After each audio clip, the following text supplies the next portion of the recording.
জামাতের লেজুর হিসাবে থেকে শিবির কিভাবে আপনাদের সুরে সুর মিলাচ্ছে। এদিকে সময় সুযোগ মতো পেশির জোর দেখাতে শিবিরও যে পটু, সেই ইতিহাসের পাশাপাশি আমরা নবযুগের আলামতও কিন্তু দেখছি। কারণ সবশেষে খবর বলছে এমসি কলেজের এক শিক্ষার্থীকে পিটিয়েছে শিবির। অন্য সংগঠনে জড়িত সেই শিক্ষার্থী কুয়েটের সংঘর্ষে ফেসবুকে নিজের মত প্রকাশ করেছিলেন। গত 15 বছর ধরে বিভিন্ন ক্যাম্পাসে ছাত্রলীগ নেতারা ছাত্রলীগ যেভাবে পুলিশিং করেছে সেই ভূমিকায় কি যেতে চাইছে নতুন ক্ষমতাধররা? এদিকে এমসি কলেজের ঘটনায় শিবিরকে দু কথা শুনিয়ে দিতে ছাড়েননি বিএনপির অনুসারী ছাত্রনেতারা।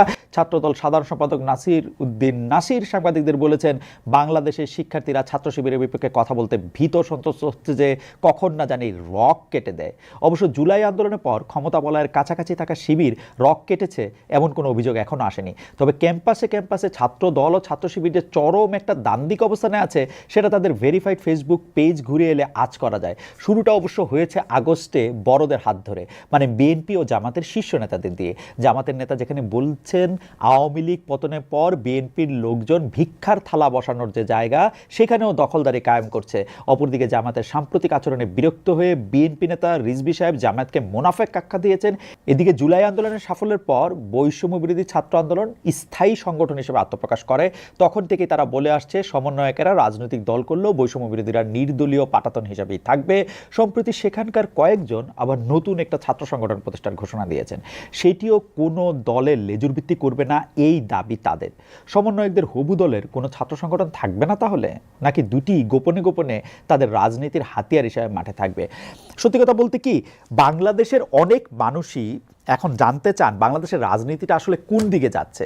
আসলেই কি বাংলাদেশে কোনো রাজনীতি হচ্ছে, নাকি যা হচ্ছে তা কোনো একটা গ্রুপের ষড়যন্ত্র?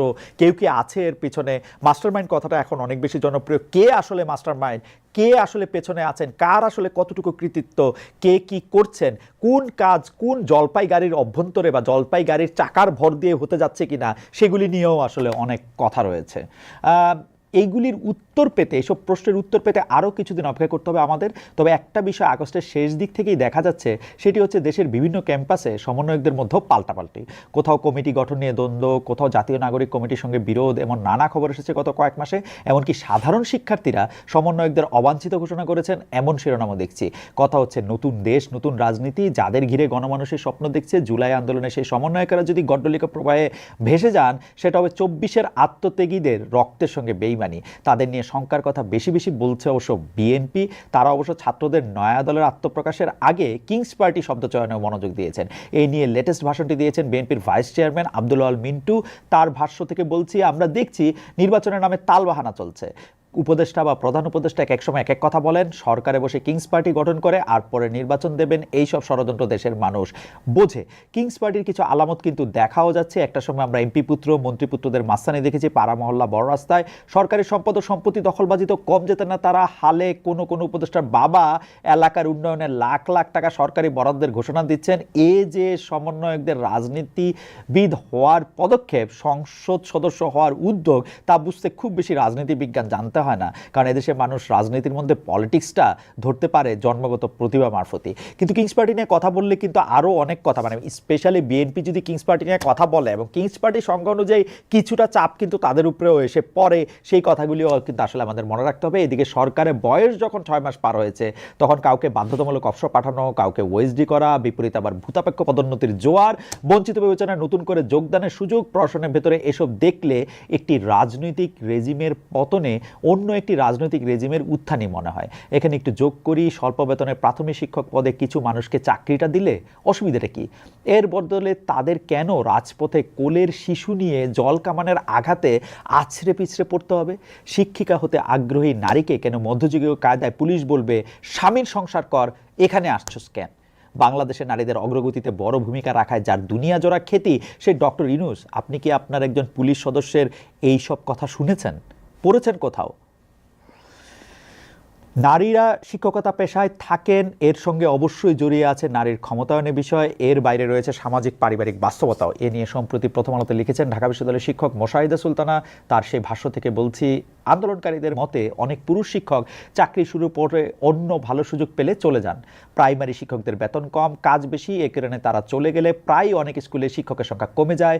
অন্যদিকে গ্রামাঞ্চলে নারীরা সামাজিক ও পারিবারিক কারণে একটি স্থিতিশীল অবস্থায় থাকেন। তো অন্তর্বর্তী সরকার মহাশয় গণমানুষের আর্থসামাজিক সংকট উত্তরণে কিছুটা সময় দেন প্লিজ।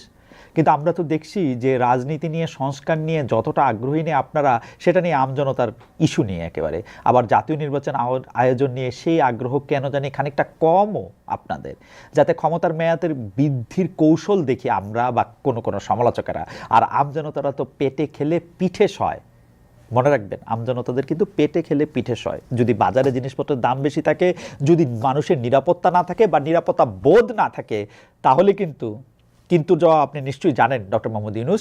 তবে আপনার সরকার যদি রুটিন কাজগুলি ঠিকঠাক করতে পারে, তবে বিএনপি ছাড়া আর কেউ সেভাবে ভোটের জন্য চাপাচাপি করবে না। আপনারা আপনাদের সময় নির্বাচন দিন, যা বলেছেন সেভাবেই নির্বাচন দিন। কিন্তু সরকার পরিচালনায় নিয়মিত বিষয়গুলি নিয়ে খুশি হওয়ার খুব বেশি কারণ এখনো ঘটেনি।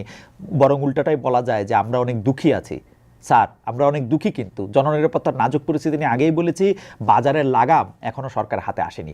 যদিও মৌসুমের কারণে সবজির দাম এখন কিছুটা নাগালে, কিন্তু চাল, ডাল, তেল, মাছ, মুরগি এখনও আকাশ ছোঁয়া। সামনেই আছে রোজা, তারপর ঈদ, ইফতার আইটেমের দাম নিয়ন্ত্রণে রাখার চ্যালেঞ্জ সরকারের সামনে। সেক্ষেত্রে খুব বেশি তোড়জোড় চোখে পড়ছে না পতিত রেজিমের বাণিজ্য উপদেষ্টার বক্তব্যের সঙ্গে।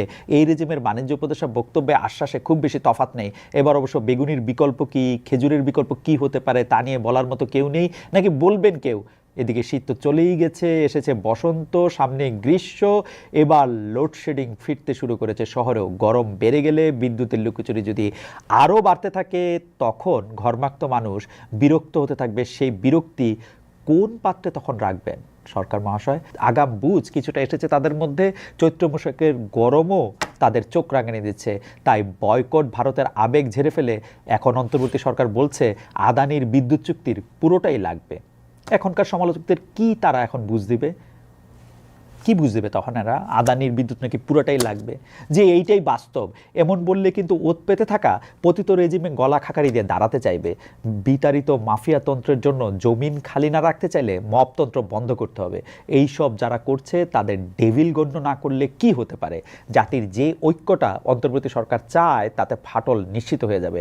মাজার ভাঙাভাঙিতে রয়ে যাবে সেই ইন্ধন। 21-এর দুপুরেও মানিকগঞ্জের সিঙ্গাইরে বাউল সম্রাট রশিদ সরকারের মাজারে হামলা হয়েছে।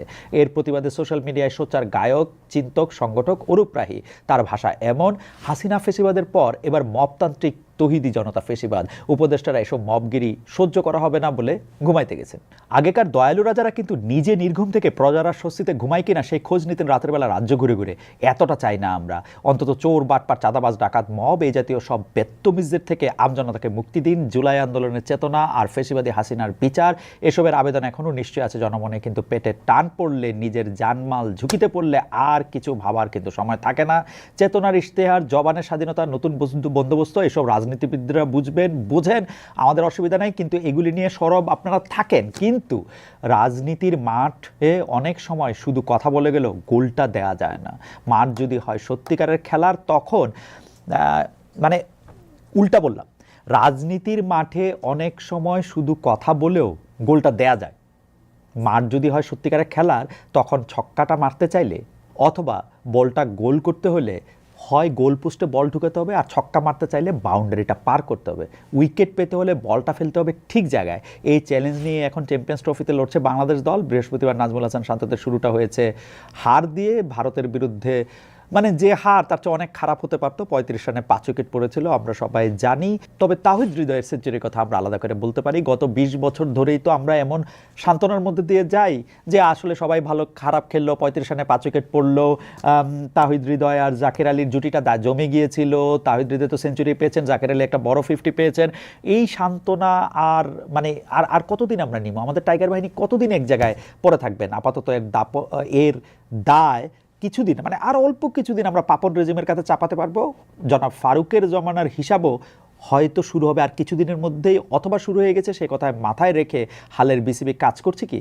যাই হোক, চ্যাম্পিয়ন্স ট্রফিতে দুটি ম্যাচ এখনও বাকি শান্ত বাহিনীর। সে পর্যন্ত শুভকামনা জানিয়ে আজ শেষ করি।